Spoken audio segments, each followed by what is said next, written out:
Hi, I'm Doug. What are some common mods that you can do to your FK8 Civic Type R? Well, over the past year or so, we've come up with a good list of mods. One of the best things you can do is run high octane fuel. Add an intercooler, downpipe and an exhaust. And these items together make a fairly solid 72 to 73 horsepower, almost 390 horsepower peak. But it's not street legal. There's the cost of the fuel and the availability. 100 octane is not sold on every street corner. And of course it costs money.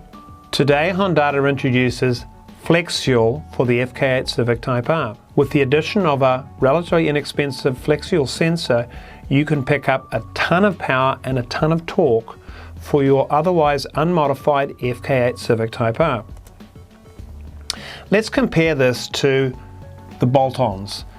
The Flex Fuel on the stock FK8 Civic Type R, provided that you've already got a FlashPro, is less than $500.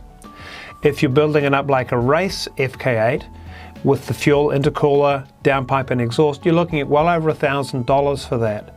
And you can see that the power and torque figures between a fully tricked out race Civic Type R and a base Civic Type R with Flex Fuel, the power and torque figures are almost identical.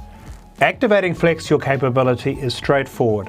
Under calibration, click on ethanol, ethanol input enabled, and then upload. Done. So now we have a new bang for buck upgrade list for your Civic Type R. First on the list is FlashPro, followed by Flex Fuel, an exciting new way to modify your Civic Type R. Stay tuned.